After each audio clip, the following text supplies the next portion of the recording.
Halo adik-adik, jumpa lagi dengan saya. Sebelumnya, Assalamualaikum warahmatullahi wabarakatuh. Kali ini kita akan membahas tentang dinamika gerak lurus. Sebelumnya, kita sudah belajar mengenai kinematikanya. Kinematika ini adalah cabang mekanika yang mempelajari gerak tanpa memperhatikan penyebab geraknya, yaitu gaya.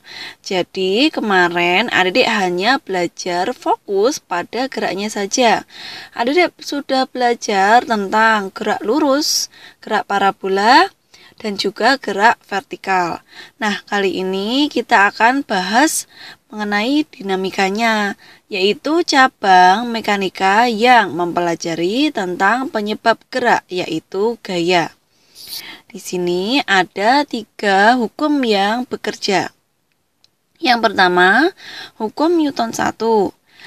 Bunyinya, jika resultan gaya yang bekerja pada benda sama dengan 0, maka benda yang mula-mula diam akan tetap diam, dan benda yang mula-mula bergerak lurus beraturan akan tetap bergerak lurus beraturan.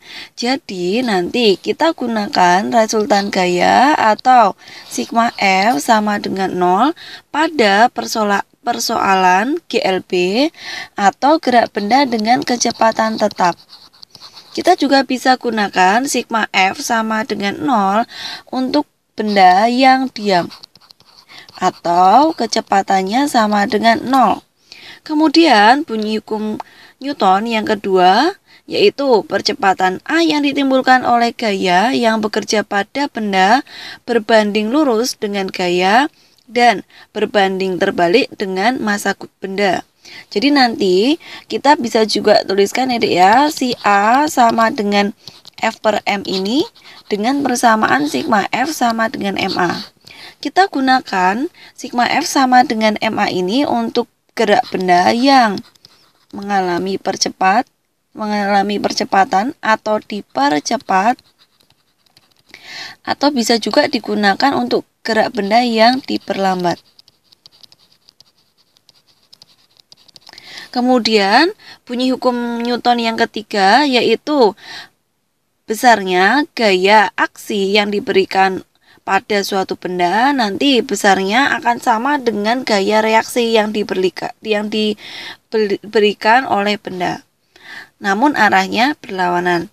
Nah, hukum Newton yang ketiga ini sebenarnya jarang dipakai ya untuk soal-soal. Nah, nanti kita akan fokus gunakan hukum Newton 1 dan hukum Newton 2. Sebelumnya tadi sudah dibahas bahwa kali ini kita akan fokus membahas tentang gaya. Gaya dalam kehidupan sehari-hari itu banyak macamnya. Yang pertama contohnya adalah gaya berat. Gaya berat adalah gaya gravitasi bumi yang bekerja pada suatu benda. Pada setiap benda yang berada di bumi, gaya berat selalu ada dan arahnya ke bawah. Jadi nanti kalau adik-adik menemukan suatu benda, maka pasti ada gaya yang arahnya selalu menuju ke bawah, yaitu V. Jadi nanti gambar aja, kalau ada benda, gambar aja V-nya itu ke bawah, seperti itu ya. Nah, rumus dari V ini adalah massa dikalikan dengan gravitasi. M di sini adalah massa, satuannya adalah kilogram, kemudian G-nya adalah gravitasi. Biasanya bisa dimasukkan 10 meter per second kuadrat. W-nya ini adalah gaya berat. Satuannya adalah Newton. Langsung saja, di sini ada contoh soal yang pertama dari UM-UGM tahun 2016. Terdapat sistem dua benda seperti pada gambar. Diketahui bahwa bidang licin dan besar percepatan gravitasi adalah G. Kedua benda akan bergerak dengan percepatan sebesar. Nah, mula-mula kita uraikan dulu gaya yang bekerja. Tentunya pada benda tersebut ada gaya berat yang arahnya selalu menuju ke bawah. Kita gambar dulu. di sini W. Gambar ini juga ada W-nya. Oke, namun W ini akan kita uraikan. Jadi nanti ada W yang sejajar dengan bidang miring dan gaya yang tegak lurus bidang miring. Di sini ke bawah tadi lambangnya adalah W. Kemudian kita uraikan sudutnya.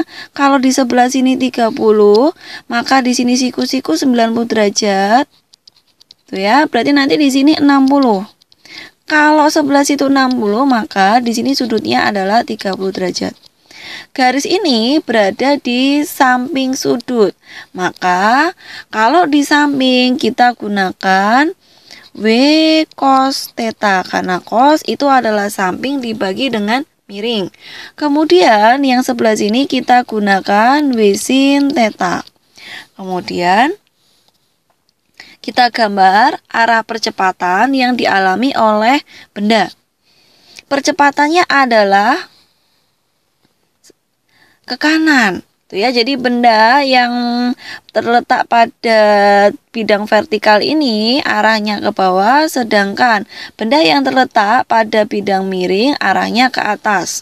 Mengapa? Jadi pada gerak benda yang terdapat pada bidang miring itu biasanya seolah-olah berat benda ini menjadi lebih ringan karena pengaruh oleh kemiringan benda. Tuh ya, jadi kalau dulu adik-adik pernah belajar tentang pesawat perdana, di sana adik-adik belajar tentang bidang miring ya, Dek ya. Nah, ketika mendorong benda menggunakan bidang miring, otomatis nanti gaya dorongnya itu kan lebih kecil. Maka seolah-olah nanti berat benda yang di bidang miring ini seolah-olah menjadi lebih ringan. Maka nanti gerak benda yang pada bidang miring nanti ke atas, kemudian yang pada bidang vertikal itu ke bawah. Oke, kita hitung percepatan. Rumus dari percepatan tadi adalah sigma F dibagi dengan massa. Gaya yang bekerja di situ ada W, ini searah dengan A jadi positif. Kemudian W sin ini berlawanan dengan A, maka negatif. Dibagi dengan massa. Kita jabarkan, W itu adalah M dikali G. Ini juga M kali G dikalikan dengan sin theta. Kemudian M-nya ini bisa dicoret. Hasilnya adalah A sama dengan G. Dalam kurung 1 min sin theta. Di sini sudut tetanya adalah 30 derajat. Jadi nanti G dikurangin 1 min setengah. Hasilnya adalah setengah G. Di jawabannya yang B. Yang kedua, ada yang namanya gaya normal. Gaya normal muncul jika dua benda saling bersentuhan secara fisik. Arah gaya kontak selalu tegak lurus bidang sentuh. Jadi, selain yang tertera pada gambar, gaya normal bisa juga arahnya menjadi seperti ini, Dek. Misalkan ini bidang sentuhnya itu secara vertikal. Maka gaya normalnya tegak lurus dengan bidang vertikal tersebut. Nih ya. Atau nanti bendanya terletak pada bidang miring, maka arah gaya normalnya juga tegak lurus bidang miring. Seperti ini.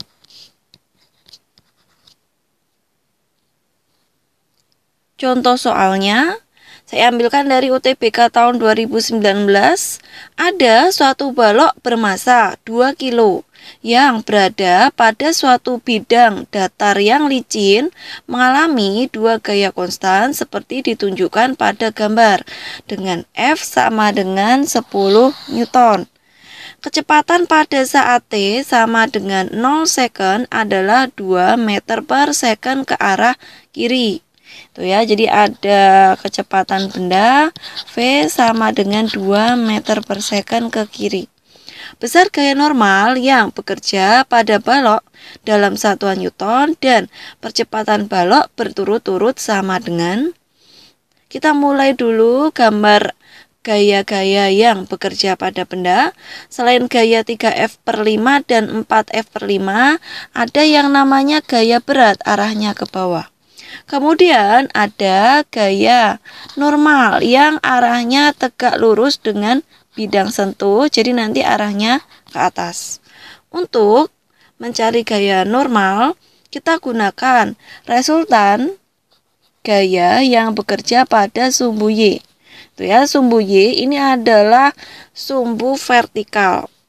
Pada sumbu vertikal, benda itu diam, tidak bergerak ya. Nah, benda itu hanya bergerak pada sumbu X, yaitu sumbu mendatar. Jadi nanti sigma FY-nya ini sama dengan 0.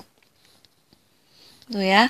Anggap arah ke atas adalah arah positif, jadi nanti normalnya itu positif, kemudian arah ke bawah itu arah negatif. Jadi nanti min W min 4F per 5. Sama dengan 0. Jadi, nanti gaya normal sama dengan W ditambah dengan 4F per 5.